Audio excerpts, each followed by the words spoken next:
नमस्कार, मैं उपेंद्र कश्यप और मैं एक सीरीज शुरू कर रहा हूं जिसका यह पहला वीडियो है, जिसमें हम आपको बताएंगे कि औरंगाबाद जिला का जो वर्तमान स्वरूप है, जिसमें 2 अनुमंडल है, औरंगाबाद और दाऊदनगर, और 6 विधानसभा क्षेत्र हैं।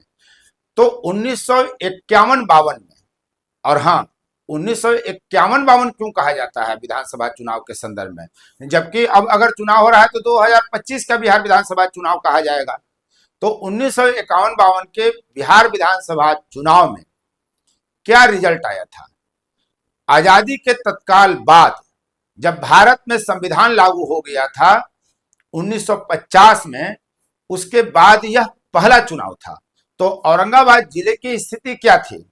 कैसे कांग्रेसियों की भद्द पीट गई, और जब कांग्रेस का आभा मंडल चरम पर था, आजादी की लड़ाई में शामिल होने का दम भरने वाली कांग्रेस औरंगाबाद में कैसे निपट गई, हर जगह पिट गई। तो कहां से, किन सीटों से कौन विधायक बना और क्या दिलचस्प हुआ था उस चुनाव में, यह सब हम बताएंगे। और लगातार जितने भी बिहार विधानसभा चुनाव हुए हैं 2020 तक, सबका एक समरी, एक विश्लेषण हम आपके पास रखेंगे। और यह जानकारी मैं दावे के साथ आपको कह रहा हूं कि कहीं नहीं मिला होगा आपको, न अखबार में, न यूट्यूब वाले पत्रकार आपके सामने ऐसी सूचनाओं को परोसे होंगे। तो हम ये बात आपको कह रहे हैं कि आप अगर चुनाव की राजनीति को, विधानसभा चुनाव में क्या कुछ हुआ 1951-52 से लेकर 2020 तक, सब कुछ हम आपको पूरी तरह बेलाग और स्पष्ट बताएंगे। आप देखते रहिए फोर्थ व्यूज का यह सीरीज। आपके जिले का हाल क्या रहा है किस चुनाव में, और कैसे राजनीतिक दलों के बीच संघर्ष हुआ, कितना मतदान हुआ, कब क्या पहली बार हुआ, यह सब कुछ हम आपको बतलाएंगे। तो हम बात करते हैं अब 1951-52 के पहले चुनाव का। दरअसल आजादी के बाद सिस्टम डेवलप होने की प्रक्रिया शुरू हुई थी कि कैसे चुनाव कराया जाए। 1951 में अधिसूचना जारी हुई थी चुनाव की, आम चुनाव की, जिसमें सांसद चुनने का और विधायक चुनने का एक ही बार चुनाव हुआ। तब 1952 तक चुनाव की प्रक्रिया चली, इसीलिए इसे 1951-52 का आम चुनाव कहा जाता है। तब आप देखें कि औरंगाबाद जिले में जो 6 विधानसभा क्षेत्र थे, उसमें 26 मार्च 1952 को मतदान हुआ था औरंगाबाद जिले में। तब 6 विधानसभा क्षेत्र थे और 3 में कांग्रेस जीती और 3 में प्रजा सोशलिस्ट पार्टी जीती। यानी समाजवाद बुलंदी पर था। कांग्रेसियों के तमाम दावों के बावजूद, तमाम प्रयासों के बावजूद 50-50 का मामला रहा। आधी सीटों पर कांग्रेस जीती और आधी सीटों पर प्रजा सोशलिस्ट पार्टी जीती। अब इसमें यह था कि तब जो औरंगाबाद जिले में विधानसभा क्षेत्र थे, तो दाऊदनगर से सोशलिस्ट पार्टी के राम नरेश सिंह जीते, जो स्वतंत्रता सेनानी थे। उसके बाद गो विधानसभा क्षेत्र से सोशलिस्ट पार्टी के ही मुंद्रिका सिंह, और ओबरा विधानसभा क्षेत्र से भी सोशलिस्ट पार्टी के पदारथ सिंह चुनाव जीते और विधायक बने, जिन्हें संत पदारथ कहा जाता है। ये 3 विधानसभा क्षेत्र ऐसे रहा जहां सोशलिस्टों का दबदबा रहा। इसके अलावा इंडियन नेशनल कांग्रेस, जिसे कांग्रेस कहते हैं, एसएम लतीफुर रहमान रफीगंज से, प्रियव्रत नारायण सिन्हा औरंगाबाद से और अनुग्रह नारायण सिन्हा नबीनगर से विधायक बने।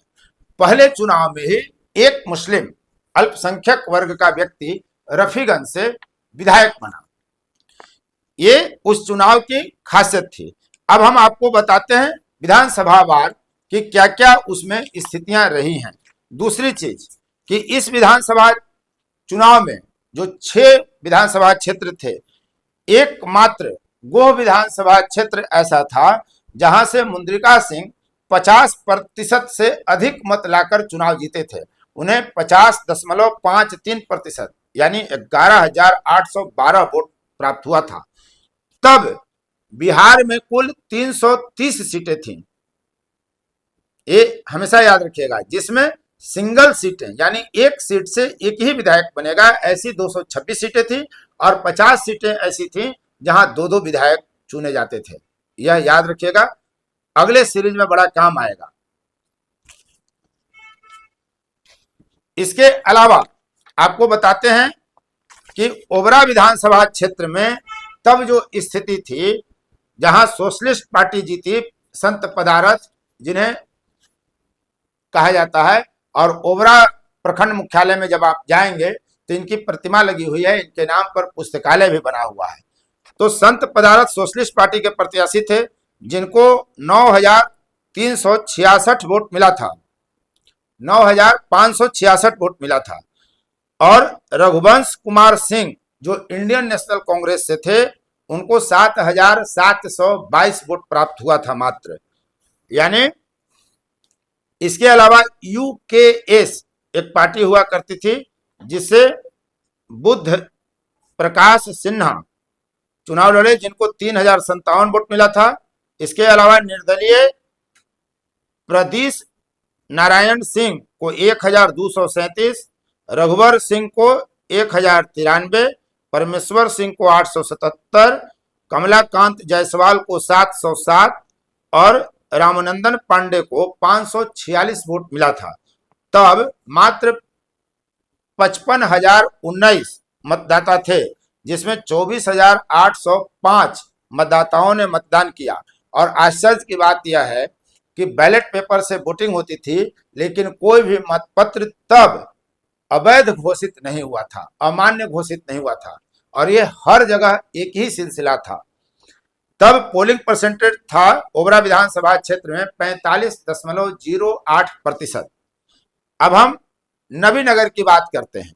तो नबीनगर में भी सोशलिस्ट पार्टी ने मुसलमान को प्रत्याशी बनाया था, लेकिन वो दूसरे स्थान पर रह गए थे। नबीनगर में 62,676 मतदाताओं में 25,602 मतदाताओं ने, यानी 40.85% मतदाताओं ने मतदान किया था। यहां भी कोई अमान्य नहीं हुआ था मतपत्र। अनुग्रह नारायण सिंह यहां से इंडियन नेशनल कांग्रेस के प्रत्याशी थे, जिनको 13,297 मत प्राप्त हुआ था। और गफूर मियां जो मुस्लिम समुदाय से थे, वो सोशलिस्ट पार्टी के प्रत्याशी थे, उनको 6,979 मत प्राप्त हुआ था। बटुकेश्वर सिंह यहाँ यूकेएस पार्टी से थे, जिनको 1,945 मत प्राप्त हुआ था। मटुकधारी प्रसाद जो निर्दलीय थे, उनको 1,410, और अन्य निर्दलीय में राघव प्रसाद को 1,256 और कामता प्रसाद को मात्र 715 मत प्राप्त हुआ था। ओबरा और नबीनगर विधानसभा क्षेत्र की यही स्थिति रही थी।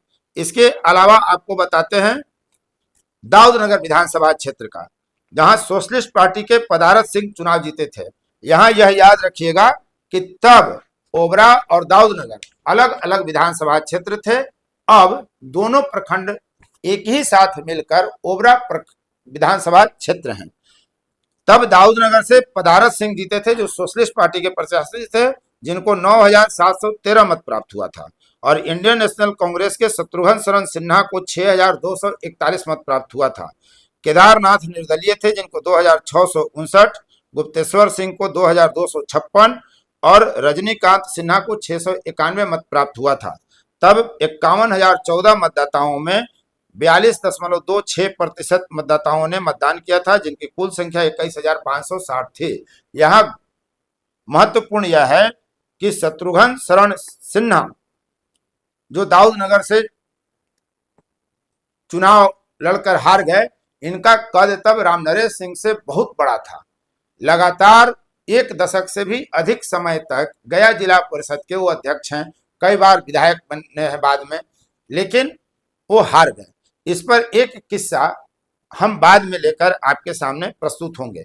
अब हम बात करते हैं गोह विधानसभा क्षेत्र की, जहां से सोशलिस्ट पार्टी के ही मुंद्रिका सिंह चुनाव जीत गए थे और उनको 11,812 वोट मिला था।